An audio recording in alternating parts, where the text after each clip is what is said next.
Bonjour à tous, bienvenue pour ce webinaire où on va aborder du coup le sujet que faire des études après des études de chimie, de biologie, physique ou énergie, donc sujet assez large. Moi je suis Maxime Leduc, je suis le responsable du service admission chez Ionis STM. Ionis STM qui est une école à la base qui recrute des profils scientifiques à laquelle on va finalement apprendre de la gestion de projet. L'objectif pour qu'on puisse parler de sujet, on a aujourd'hui Nicolas Brésillon qui est le responsable pédagogique des filières biotechnologie et management et énergie et management qui est avec nous. Bonjour Nicolas. Bonjour Maxime. Je vais peut-être te laisser déjà un peu te présenter, Nicolas, un peu à l'audience pour aussi... Assez rapidement, donc enchanté tous ceux qui sont présents. Je suis moi effectivement issu d'un cursus universitaire à la base. J'ai un master en génétique humaine et un doctorat en biologie de manière large. J'ai ensuite pris place dans une aventure de création d'entreprise que j'ai arrêtée au bout de presque 10 ans, enfin 7-8 ans, au stade de PME. Et je suis venu dans cette école pour essayer de faire partager mon expérience en tant qu'entrepreneur, manager et également scientifique. Parfait, merci Nicolas. Alors, l'objectif à travers cette thématique, forcément, ça ouvre à beaucoup de questions. Nous, on rencontre beaucoup de profils qui sont en fait dans un questionnement au niveau du projet professionnel parce qu'il y a forcément beaucoup de possibilités. Donc, on va commencer un peu peut-être par une question assez classique, je dirais, qu'on rencontre assez souvent, que ce soit en réunion d'information ou en journée porte ouverte d'étudiants, c'est finalement à travers le projet professionnel. Est-ce que c'est normal, inquiétant d'avoir un projet professionnel un peu flou quand on aborde la fin de licence, que ce soit en bio ou énergie? C'est inquiétant? Non, c'est pas inquiétant, c'est normal, oui, je pense que c'est normal, effectivement. Surtout quand on est dans des filières assez généralistes comme la biologie ou l'énergie au sens large. Donc oui, on peut se poser pas mal de questions, on hésite sur l'orientation à donner à sa carrière. Alors pour ça, il faut, comme pour toute décision, il faut se poser, il faut réfléchir, il faut se poser les bonnes questions. Il y a différentes choses que vous pouvez vous demander si vous voulez être sûr de ne pas vous tromper ou en tout cas limiter les chances de vous tromper. C'est déjà, vous pouvez commencer par procéder par élimination. Donc ça peut paraître simpliste, mais en réalité, vous verrez que ça vous aidera beaucoup. C'est-à-dire que commencez, si vous ne savez pas exactement ce que vous voulez faire, commencez par éliminer les choses que vous voulez, que vous ne pouvez ou que vous n'envisagez absolument pas de faire. Ça va déjà rayer pas mal de possibilités de la carte. Une fois que vous avez fait ça, vous pouvez également prendre en compte tout ce qui est vos points forts, vos hobbies, vos habitudes et tout ce qui fait votre personnalité. C'est important aussi dans le choix du métier. En fonction de votre profil exact, vous allez pouvoir encore affiner un petit peu votre orientation professionnelle. Enfin, il ne faut pas oublier la possibilité que vous avez de vous référer à des gens autour de vous, prendre des exemples de gens qui vous inspirent, de gens qui font un métier ou qui ont fait un métier que vous souhaiteriez faire. De la même manière, si vous avez eu des exemples, des contre-exemples de gens que vous ne voulez absolument pas reproduire, ça doit vous aider à faire le bon choix. Donc, il faut regarder autour de soi, il faut être ouvert. Et donc, c'est pas inquiétant, c'est normal, il faut réfléchir à la chose. Ça passe, j'imagine, un peu par, comme tu l'as dit, des recherches, pourquoi pas regarder des métiers un peu pour voir le quotidien finalement d'un métier sur des fiches ou également un peu sur LinkedIn pour voir pourquoi pas échanger avec des professionnels de l'activité. Effectivement, il y a tous les réseaux sociaux maintenant, principalement les réseaux professionnels comme LinkedIn, qui vous permettent d'avoir une vue assez globale des différents postes. On reparlera plus tard dans la présentation de différents types de métiers auxquels on peut s'ouvrir. Mais il faut prendre des exemples, voilà, et échanger. Il y a beaucoup de gens, plus qu'on le croit, qui sont prêts à vous répondre et à parler de leur expérience. Donc il faut prendre les renseignements avant de choisir son orientation. Alors, vers quelle formation se tournent généralement, alors, de manière assez générale, en poursuite d'études, les étudiants qui sont issus d'un cursus Bac+2+3, que ce soit en biologie, en chimie, en énergie ou même en électricité. Bon, alors, il y a forcément plusieurs possibilités. On a essayé de mettre celle qui arrive le plus souvent. Il y a forcément la poursuite d'études en université, hein, qui se fait assez souvent à travers un master, voire quelquefois un doctorat. Ouais, on va y revenir après. Ouais. Il y a forcément aussi les masters spécialisés. Donc là, si vous voyez que pour des métiers, il vous faut une compétence en plus ou une thématique, donc forcément, il va falloir s'orienter sur un master spécialisé, comme nous, par exemple, chez UniSSTM, hein, où on est un master spécialisé avec un diplôme RNCP, donc reconnu par l'État. Et il y a également des écoles d'ingénieurs, donc là, on va un peu suivre. Plus technique, là. Ouais, beaucoup plus technique sur la partie bio ou énergie en l'occurrence. Et il y a aussi les possibilités de réorientation. Alors, réorientation, moi je pense plus à, quand on parle de ces profils, à des personnes qui s'orientent plus sur des écoles de commerce assez traditionnelles, puisqu'ils ont soit un peu, sont lassés du cursus universitaire et ils cherchent d'autres orientations. Et c'est vrai qu'ils peuvent s'orienter sur des écoles de commerce un peu plus classiques, puisqu'ils n'ont pas forcément de vision qu'il peut y avoir des choses qui allient technique et... Alors, en général, du coup, ça veut aussi un peu dire une perte au moins d'une année ou de deux, mais effectivement, il ne faut pas mettre de côté la possibilité de se réorienter si on veut vraiment se donner toutes les chances de trouver un métier qu'on va faire pendant plus de 40 ans, dans lequel on a plutôt intérêt à s'épanouir plutôt que de s'embêter. C'est sûr. Donc, effectivement, moi, si je peux rebondir un petit peu sur ces différents cursus, moi, je pourrais détailler un petit peu le cursus classique que j'ai fait moi-même. Donc, voilà, qu'on fait un cursus universitaire, qu'on obtient sa licence, qu'on obtient son master. Et si on arrête là sa formation, déjà le taux d'embauche à la sortie d'une fac pure et dure est assez faible. Mais il faut être prêt à faire un travail qui nous plaise, mais qui se concentrera principalement dans les laboratoires. Si on choisit ces photos-là pour vous illustrer ça, ça veut dire qu'un cursus universitaire pur va vous ouvrir les métiers d'ingénieur d'études, d'ingénieur de recherche, voire de technicien supérieur pour démarrer, mais vous allez passer beaucoup de temps à faire des manips. Donc pour les biologistes, par exemple, pour les chimistes, pour les physiciens, ça leur parle, et c'est des gens qui effectivement pourront s'épanouir là-dedans. C'est un cursus technique qui peut être atteint donc par le biais de la faculté, par le biais aussi éventuellement des écoles d'ingénieurs.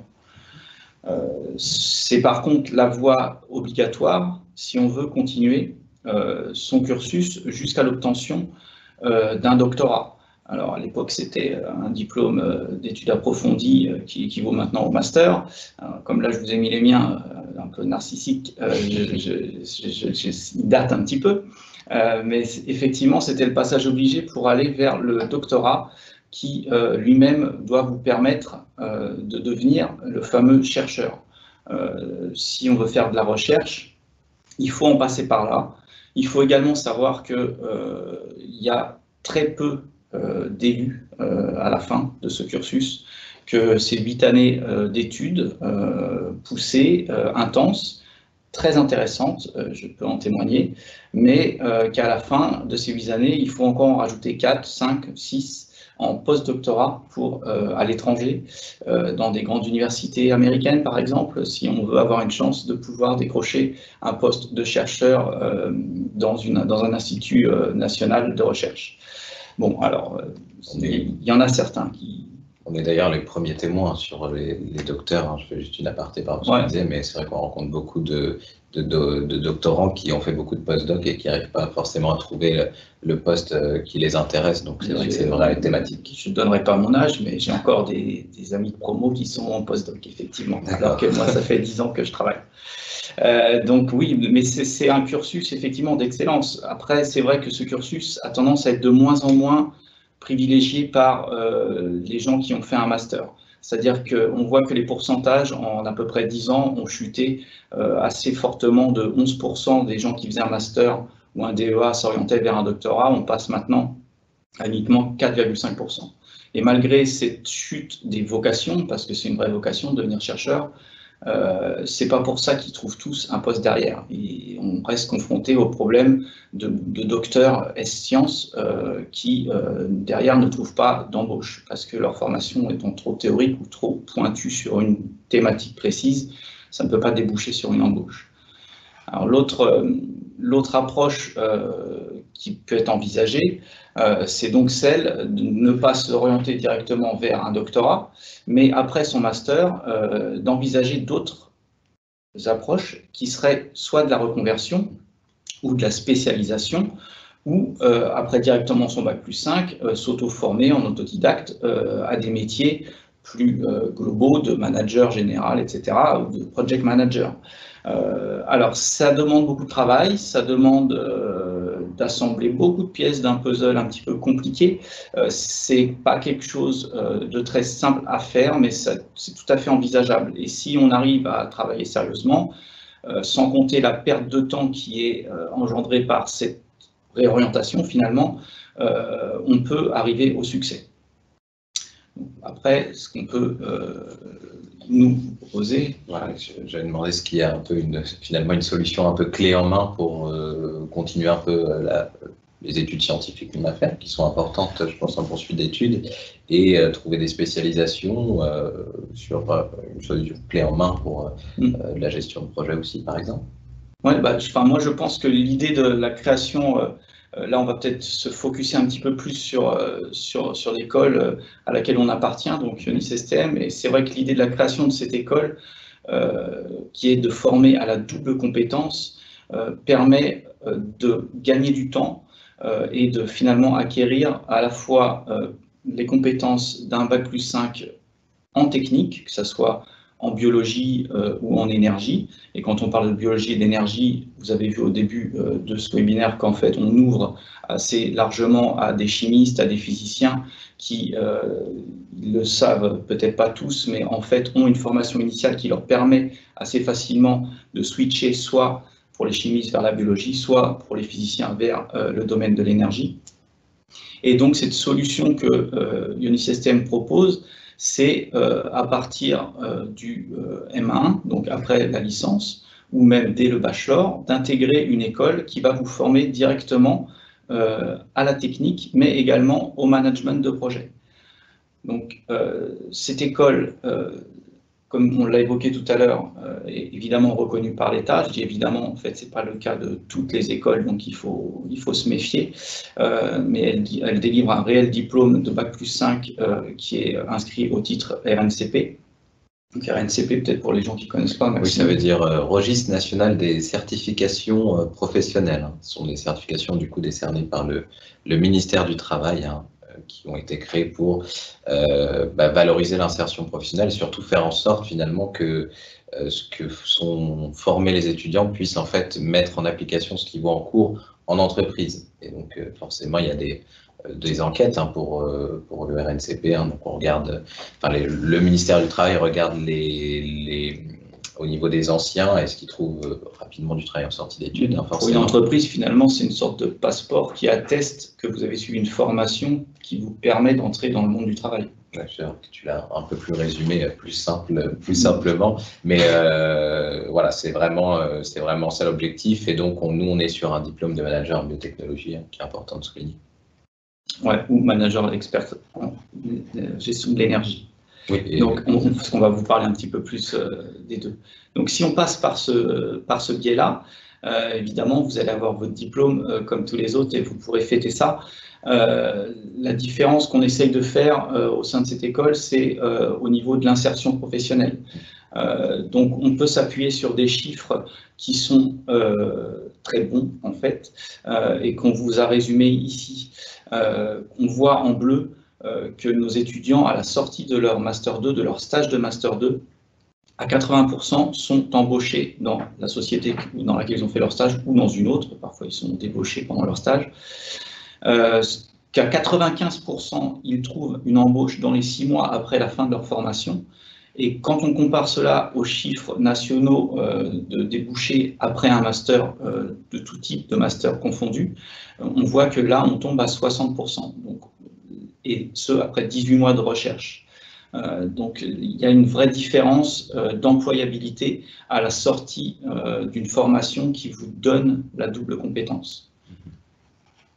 C'est exactement ça. J'ai juste oublié de préciser en début à l'audience, si vous avez des questions, bien évidemment, n'hésitez pas à nous les poser.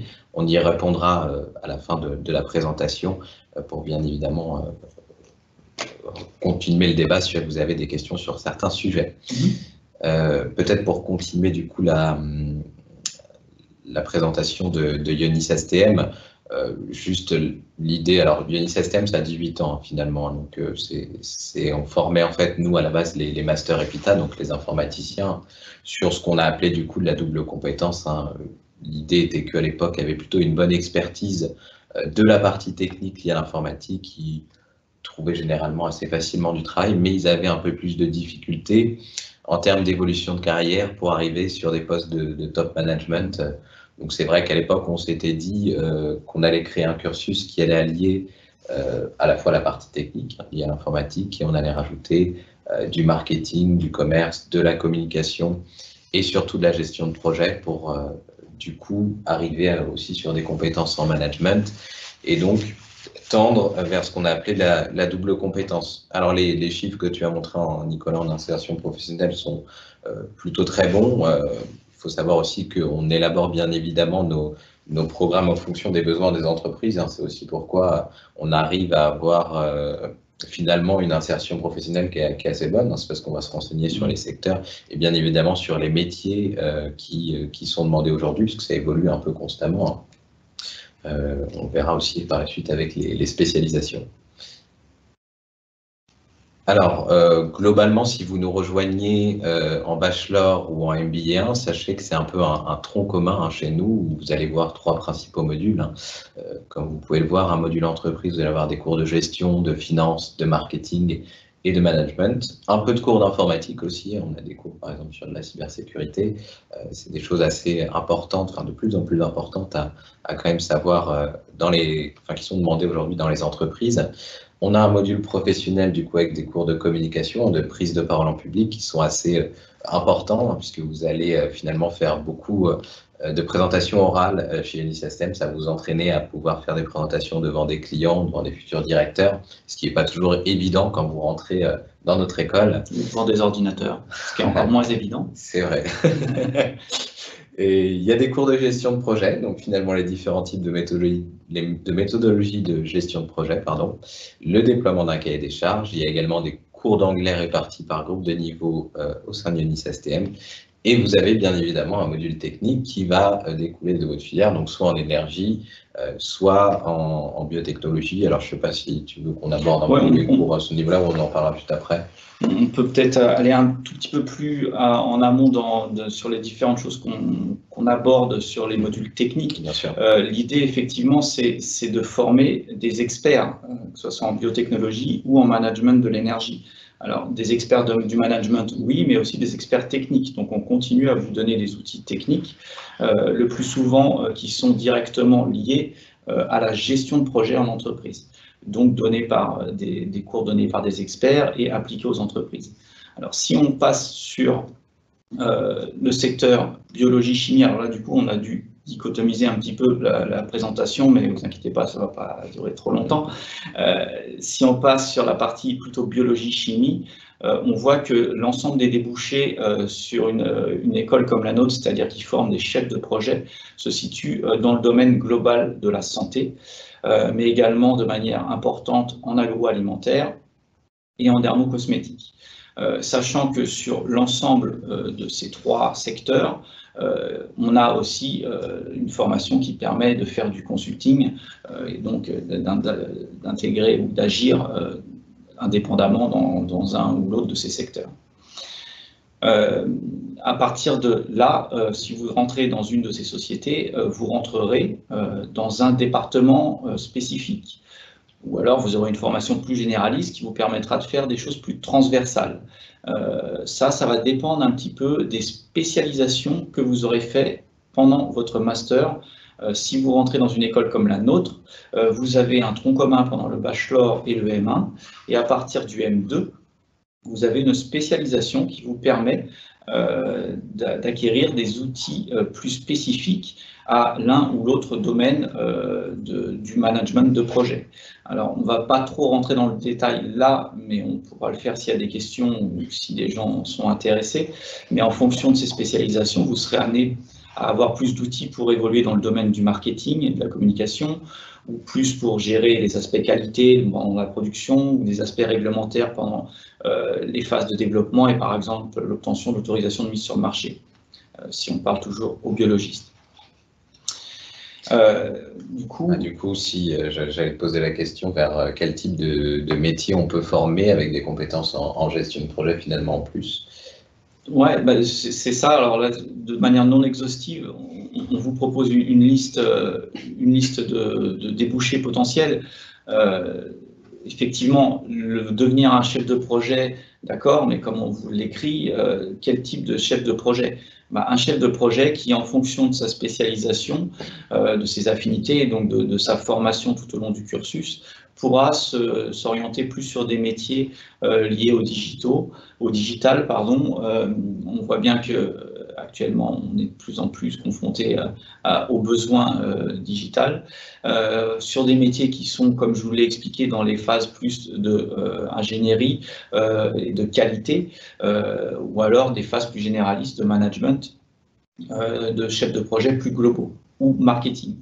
L'ensemble de ces spécialisations sont séparées et sont proposées au sein de cette école pour vous permettre d'intégrer des postes aussi différents que responsable médical régional ou chargé de projet marketing digital.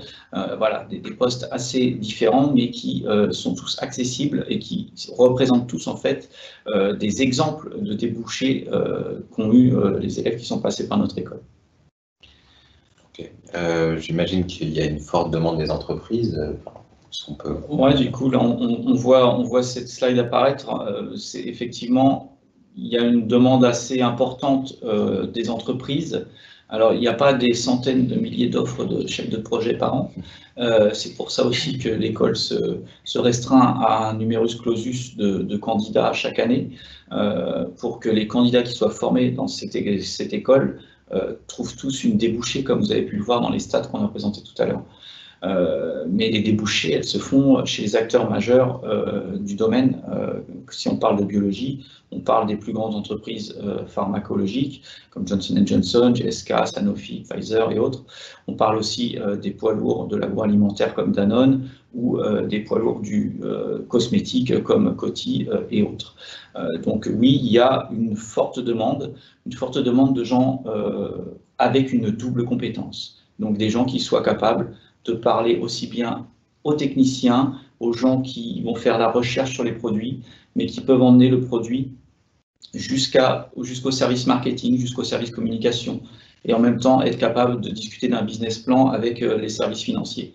Ça, c'est pas donné à tout le monde, ça veut dire avoir une compétence importante dans chacun de ces domaines, et tout ça, ça s'apprend de manière transverse au sein d'une formation spécifique qui est dispensée ici. D'accord. Alors peut-être qu'on va aussi faire un peu le même déroulé, mais plus sur la partie énergie et électricité, puisque c'est aussi forcément d'autres questions qu'on a sur la partie énergie. Alors forcément, quelles compétences peuvent me permettre de me démarquer sur le marché du travail, plutôt sur la partie énergie-électricité? Alors sur la partie énergie, effectivement, on va pouvoir intégrer des gens qui ont une formation initiale plutôt axé physique ou électricité de manière plus spécifique, leur donner une formation un peu plus globale aux énergies actuelles et leur permettre d'intégrer différents départements dans des sociétés également importantes. Et en fonction de leur spécialisation, ça marche comme pour la filière de biotechnologie. Il y a différentes spécialisations qui vont vous permettre d'intégrer à différents départements, des départements plus axés qualité, des départements plus axés informatique. Donc on vous a mis ici des bureaux d'études, la commercialisation, effectivement, ça sera une spécialisation plus axée marketing qui vous permettra de performer dans ces domaines-là. Mais également tout ce qui est montage, installation, ingénierie pour les nouvelles énergies, mais également pour les énergies qui sont encore très fortement utilisées actuellement. Parce que comme on peut le voir encore aujourd'hui, la majorité, si on regarde le fameux mix énergétique à l'échelle de la France, on produit à peu près 50% de notre énergie, on en importe à peu près 50%. Comment on arrive à en produire 50%? En fait, on se base encore, de manière générale, encore très fortement sur les énergies fossiles qu'on peut voir ici en gris et sur le nucléaire. Il faut noter que la part du renouvelable, qui est effectivement un secteur qui est en plein développement, prend de plus en plus de place. À tel point que là, si on a à peu près 17%, là je crois qu'il y a une petite coquille, on a à peu près 17% de nucléaire, on a à peu près 17% d'énergie renouvelable et près de 70% encore d'énergie fossile, ces statistiques sont amenées à changer rapidement. Et pour que cela change, il faut qu'on forme des gens à ces nouvelles technologies. Donc, une des manières d'atteindre les objectifs de développement fixés par l'Union européenne, là, nous avons repris une synthèse d'un rapport sur l'évolution de la consommation d'énergie jusqu'à 2020, horizon 2020, horizon 2030. On est à peu près aujourd'hui, enfin c'était la statistique de 2017, on est à 17,5% d'énergie renouvelable et le but est de passer à 20% en 2020. Et c'est de passer à 30% en 2030. Donc pour arriver à cette part d'énergie renouvelable, il va falloir former les gens à ces nouvelles approches. Alors, les débouchés ne seront pas que dans ces nouvelles approches d'énergie renouvelable, mais c'est une partie importante des nouveaux emplois qui seront des débouchés pour des chefs de projet. J'imagine juste, avant de continuer sur la partie énergie, que c'est bien aussi d'avoir des profils différents, aussi bien biologistes que des profils qui vont faire un cursus énergie, parce qu'ils sont amenés à travailler ensemble aussi. Oui, alors ça c'est un autre aspect un peu différent de notre école. Effectivement, on a 4 filières. On a 2 filières plutôt axées informatique digitale, 2 filières informatique digitale, une filière énergie, une filière biotechnologie. Dans l'ensemble de ces filières, on forme des chefs de projet. Ces chefs de projet, ils apprennent des outils qui sont globalement à peu près les mêmes, mais après, techniquement, ils vont se spécifier dans une autre de ces filières. La richesse de l'école, c'est effectivement de pouvoir aussi, sur certains projets, faire travailler ensemble des gens qui viennent de milieux différents. Ils apprennent les uns des autres, ils apprennent à travailler ensemble, parce que c'est comme ça que ça se passe dans une entreprise, en fait. Le service pédagogique, il va travailler avec le service communication, etc. Il faut qu'on travaille ensemble, on n'a pas forcément la même manière de voir, mais on apprend à le faire, et ça, c'est le genre de choses qu'on fait de manière transverse au sein de cette école. On en est le parfait exemple aujourd'hui, parce que voilà. Je suis plutôt scientifique et moi plutôt école de commerce, et on est amené à travailler ensemble, donc c'est vrai que c'est forcément ce que vous allez rencontrer dans l'entreprise. Alors, quel type de métiers vont pouvoir être possibles au niveau de l'énergie et de la physique? Alors, comme pour les biotechnologies, on ne va pas être exhaustif, mais ça fait partie des métiers dont certains élèves de notre école ont réussi, dans lesquels certains élèves de notre école ont réussi à s'épanouir. Donc, en fonction de votre spécialisation, c'est la même chose. Vous allez être plus amené à travailler dans des solutions d'optimisation de la ressource énergétique, ou dans des solutions de vente ou de mise en valeur de nouveaux produits, de nouvelles solutions d'énergie. Des services plus ingénierie, ou des services plus axés énergie et informatique, avec tout ce qui est les objets connectés, l'IoT, etc., qui est effectivement un des outils principaux du moment pour permettre l'optimisation de la consommation énergétique. Et du coup, au niveau de la demande des entreprises, comment elles se véhiculent? Les entreprises, c'est comme pour la biotechnologie, c'est l'ensemble des grosses structures qui constituent le tissu économique de notre pays et mondial au niveau de l'énergie, qui sont nos partenaires. C'est-à-dire, on travaille avec eux, on place des stagiaires chez eux souvent, ils embauchent nos stagiaires très souvent, donc on peut les citer.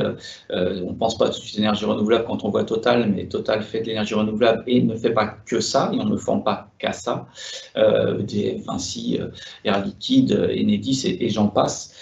Évidemment, il y a aussi beaucoup de petites et moyennes entreprises qui ont besoin d'une expertise et qui sont souvent de bonnes opportunités pour nos étudiants d'entrer et d'apprendre beaucoup de choses en un temps très court sur différents postes et souvent accompagner le développement de ces structures en décrochant des emplois avec une forte valeur ajoutée, un fort potentiel d'évolution rapide en fait.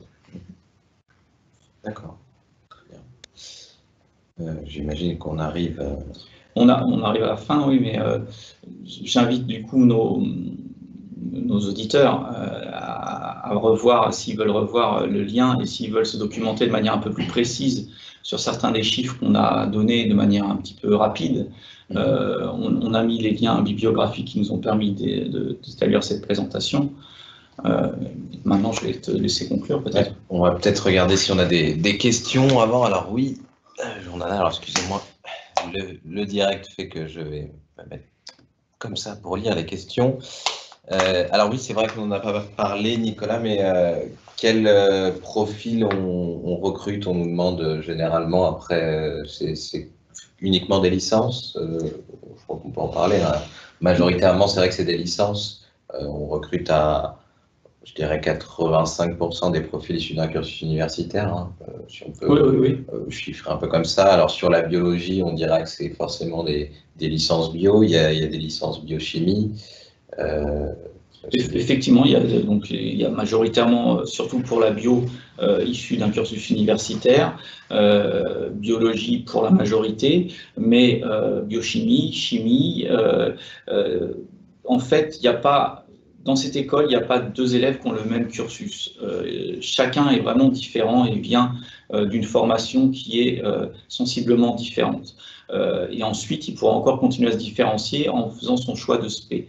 Donc, majoritairement, c'est ça pour les bio. On peut recruter aussi à Bac+2 pour rentrer directement en bachelor chez nous, donc à partir d'un BTS, par exemple, ou d'un DUT. Et pour le côté énergie, on va plus, il y aura des cursus classiques aussi licences, mais il y a un peu plus de licences professionnelles, souvent dans l'électricité ou alors des licences classiques, mais plutôt en physique ou des choses comme ça. Et effectivement, en réalité, quand on fait une licence de physique, par exemple, on apprend énormément d'outils qui sont des bases essentielles à ce cursus et qui vous permettent tout à fait d'intégrer en M1 pour faire 2 années et apprendre le reste des matières du domaine de l'énergie pour finalement devenir un expert en management de l'énergie. Donc oui, le recrutement est assez large en fait, si j'essaie de résumer un peu ma réponse. Très bien, merci Nicolas. On a une autre question. Est-ce qu'il y a de l'expérience professionnelle pendant vos cursus? Donc j'imagine que ça doit être, on parle de stage et d'alternance peut-être. Oui, alors justement, là je pense qu'on peut rebondir sur notre titre RNCP pour le coup. C'est professionnalisant, c'est-à-dire qu'on vous a parlé de passeport tout à l'heure, c'est clairement ça, c'est-à-dire qu'on vous donne les outils théoriques, on vous aide à les mettre en pratique pendant tout le cursus théorique. Il y a beaucoup d'évaluations sous forme projet, une très forte majorité. Donc vous allez travailler des projets en permanence. Cette façon de travailler des projets vous permet de vous intégrer en entreprise. Et à chaque fin d'année, que ce soit en bachelor, où vous avez 3 à 4 mois de stage à faire, ou en M1 et en M2, vous avez 6 mois de stage à faire, vous devez finaliser votre formation par un stage en entreprise qui compte de manière très importante dans l'évaluation finale et dans la réussite de votre cursus. Donc, oui, il y a de l'expérience professionnelle qui est acquise pendant ce cursus et effectivement avec à minima 12 mois de stage sur des postes d'assistant chef de projet ou de chef de projet. C'est pour ça qu'on arrive à avoir ces statistiques d'embauche à la sortie du cursus. Très bien. Il y a des questions qui arrivent. Est-ce que vous recrutez au niveau doctorat en biologie et comment se passe la formation? Oui, c'est vrai que bon, on a une autre conférence demain dédiée un peu plus aux docteurs, donc c'est pour ça qu'on en a un peu moins parlé, mais on peut quand même répondre à la question. On a des cursus en MBA intensif qui sont dédiés aux docteurs. Tu veux rentrer dans le détail? Oui, effectivement, la personne, si elle est libre demain, elle pourra avoir un petit peu plus de détails demain, mais tant qu'elle est là, on va lui répondre. Oui, il y a donc un cursus qui est un petit peu plus dédié à ce type de profil, donc soit avec un doctorat, soit avec un master déjà obtenu et une forte expérience professionnelle dans le domaine. C'est-à-dire qu'à ces personnes-là, on va avoir un petit peu moins à leur apprendre des outils de management, parce que l'expérience, soit du doctorat, soit professionnelle, fera qu'ils en auront acquis de manière autodidacte ou pendant leur cursus. Et on va leur faire une formation un petit peu accélérée, un petit peu sur mesure, pour leur permettre, en 4 mois théoriques plus 6 mois de stage, de pouvoir transformer leur doctorat très théorique sur une thématique spécifique en une compétence technique à laquelle on aura ajouté la double compétence managériale, gestion de projet. Donc oui, il y a un cursus spécifique pour ce genre de profil. Je crois qu'on a 2 rentrées, octobre et janvier. Oui. Alors, on a une question qui va être un peu similaire, mais c'est pour des personnes qui ont le niveau Bac plus 5, quel cursus est dédié pour eux? Ça va dépendre, de l'expérience à côté, en fait. C'est ça, en fait, si vous voulez, chez Unis STM, le processus d'admission fait que si vous candidatez chez nous, vous serez amené à rencontrer Nicolas Brésion pour un bilan de compétences. Généralement, les personnes qui candidatent, qui ont un Bac plus 5, qui ont suivi leur cursus, qui veulent faire un master spécialisé, hein, parce que par exemple, ils ont un Bac plus 5 à l'université, ils vont intégrer un MBA 2 parallèle. Et donc, avoir une première phase de 3 mois de remise à niveau, où on va notamment leur apprendre toute la partie gestion de projet, finalement marketing, ouais. Ce sont des choses qu'ils n'ont pas vues. Et à partir du mois de janvier, pendant 4 mois et demi à peu près, ils vont avoir une spécialisation. Donc sur les spécialisations qu'on a vues juste avant, où l'objectif va bien évidemment être de commencer à se spécialiser vers des types de métiers assez précis. Et si par contre vous avez déjà un Bac plus 5 avec une expérience professionnelle significative, vous pouvez potentiellement être éligible au MBA intensif que tu viens de décrire, Nicolas. Après, il peut y avoir, si on rentre vraiment dans le détail, des cas particuliers, parce que sur la mise à niveau, on peut aussi l'adapter, elle peut être partielle, ou vous pouvez dispenser de mise à niveau. Ouais, tout ça, en fait, ça se discute à l'étape, si vous décidez de vous intéresser plus avant à cette école, il y a un entretien pédagogique, il y a un entretien d'orientation. On est là pour échanger avec vous, ce n'est pas des examens, c'est des échanges pour permettre de trouver la meilleure débouchée professionnelle. Il faut que votre projet professionnel et votre formation initiale, les deux soient en adéquation avec ce qu'on propose au sein de cette école. Nous, on recrute les gens pas pour qu'ils aient un Bac plus 5, surtout s'ils en ont déjà un. On les recrute pour que derrière, ils aient un emploi dans lequel ils s'épanouissent. Ça, c'est les statistiques dont on se vante parce qu'elles sont très bonnes et qu'on ne veut absolument pas faire chuter. Donc, pour ne pas faire chuter ces statistiques-là, c'est pour ça qu'il y a ce bilan pédagogique, ce bilan d'orientation qui nous permet à nous, mais aussi à vous, de s'assurer que vous faites le bon choix en choisissant de venir dans cette école. Alors, j'ai une autre question. Alors, elle est un peu plus précise. Votre cursus a-t-il un intérêt pour quelqu'un possédant des masters en chimie, et sciences des matériaux, ainsi qu'une expérience en tant que professeur de physique-chimie? Ça, c'est effectivement à discuter, comme je vous l'ai expliqué, au cas par cas. Tout le monde a un cursus différent. Cette personne a l'air d'avoir une expérience professionnelle en plus d'un master en poche. Potentiellement, je ne sais pas si vous êtes encore là, monsieur ou madame, vous seriez peut-être éligible au master ou à l'intensif MBA. Qu'est-ce que ça vous apporterait? En plus de votre expérience professionnelle de professeur, on vous apprendrait les outils de planification de projet, de gestion de projet, de gestion de la ressource humaine, voilà, tout ce qui vous permet de devenir un chef de projet qui peut être embauché dans une grosse société pharmaceutique, par exemple. On a encore pas mal de questions, Nicolas, c'est bien, ça ouvre au débat. Alors, les formations se concentrent donc majoritairement sur le management, avec environ 70% de management et 30% de sciences. J'aurais pas sorti ces pourcentages-là. Je dirais qu'il n'y a plus de cours de sciences en amphi. Ça, c'est sûr. Par contre, vous avez tout au long de votre formation des notions scientifiques, que ce soit, je ne sais pas si on parle de l'énergie par exemple, vous allez faire de l'électronique, vous allez faire de l'électricité, vous allez faire de la thermodynamique. Vous n'allez pas faire des cours magistraux sur ces matières-là. Vous allez avoir des outils qui vont vous être donnés par des intervenants professionnels et non pas des professeurs qui seraient engagés par l'école à plein temps.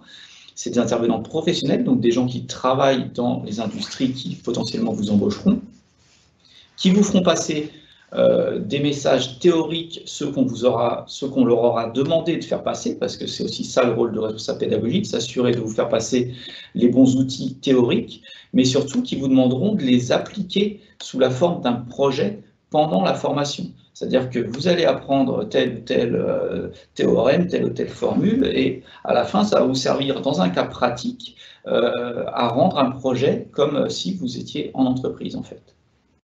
Donc, il y a une frontière qui n'est pas si nette entre le théorique et le management pur. C'est toujours très imbriqué les uns les autres, et ça permet d'avoir une formation globale, que ce soit pour l'énergie ou la biotechnologie. On nous demande alors aussi les tarifs des formations. Alors oui, on les a pas mis ici, elles sont disponibles sur le site si vous voulez.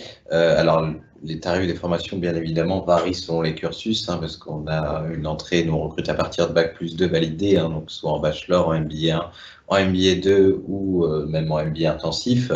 Donc sachez que vous pouvez retrouver les tarifs sur le site. Il y a aussi la possibilité chez nous, à partir du MBA 1, de faire de l'alternance. Donc là, à ce moment-là, ce sera une entreprise qui prendra en charge vos frais de formation pour des personnes qui ont déjà travaillé. Il y a aussi des possibilités de faire des financements via le CPF, le compte personnel de formation, d'autres dossiers de financement. En tout cas, n'hésitez pas, si vous avez des questions sur ces sujets-là, à envoyer un mail sur l'adresse mail que vous voyez à l'écran, contact@ionis-stm.com. J'y répondrai bien évidemment avec tous les détails si vous ne trouvez pas les informations sur le site. On a une dernière question, a priori, qui est finalement comment on se positionne par rapport à une école d'ingénieur. Par rapport à une école d'ingénieur, on se positionne assez différemment. C'est-à-dire que l'école d'ingénieur va vous former à devenir un ingénieur. Donc, c'est-à-dire quelqu'un qui va travailler dans un laboratoire. Si on parle de biotechnologie, ça va être un ingénieur, pour prendre des parallèles avec la recherche publique, mais ça marche à peu près pareil dans le privé, les ingénieurs d'études, les ingénieurs de recherche qui vont être donc amenés à faire des manips, à travailler sur la paillasse toute la journée.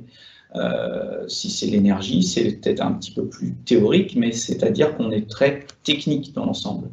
La différence avec nous, c'est que nous, on ne va pas vous former à être derrière une paillasse, on va vous former à prendre en charge un projet de manière globale, à travailler avec les ingénieurs, à travailler avec les techniciens, mais également à travailler avec les gens du service vente, du service communication, du service financier, et que vous fassiez, vous, en sorte, en tant que chef d'orchestre, que tout le monde travaille bien ensemble pour que le projet aboutisse. Donc, ce n'est pas les mêmes métiers. Il y en a un, c'est technique, l'autre, c'est plus managérial. D'accord. Alors, on a une autre question qui est arrivée entre-temps.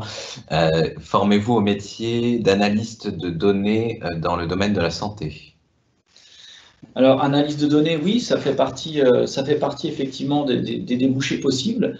On a une spécialisation qui s'oriente beaucoup plus digitale, c'est-à-dire qu'en plus de votre cursus initial en biologie, on va affiner, augmenter vos compétences en informatique et vous pourrez tout à fait postuler à ce type d'emploi en fait.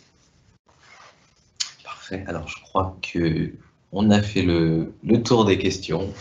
Déjà, je voulais, pour clôturer ce webinaire, déjà te remercier, Nicolas, pour ton expertise sur ces sujets. Je voulais aussi vous remercier, vous qui nous avez regardés. Bien évidemment, si vous avez des questions, n'hésitez pas, nous sommes disponibles donc, pour vous répondre. Nous organisons, si vous voulez avoir plus d'informations sur l'école des portes ouvertes. Les prochaines seront le 6 et le 20 juin. Bien évidemment, on va vous accueillir bien évidemment dans des conditions avec le contexte actuel qui sont comme vous le voyez, on arrive à respecter les distances de sécurité. Bien évidemment, il y aura des masques pour les visiteurs, donc ça vous permettra aussi de pouvoir rencontrer des étudiants, pouvoir discuter plus précisément de projets professionnels potentiellement avec toi, Nicolas, parce que c'est vrai que tout le monde a un peu des projets un peu différents, donc c'est aussi par cette occasion l'objectif. Et si vous souhaitez également, ou si vous n'avez pas de disponibilité sur la porte ouverte, on pourra faire des présentations plus détaillées par téléphone. Donc n'hésitez pas à faire des demandes de documentation et puis après on expliquera la partie processus de candidature. Voilà, merci à tous. Je vous souhaite une bonne fin de journée et je vous dis à très bientôt. Merci à vous. Au revoir.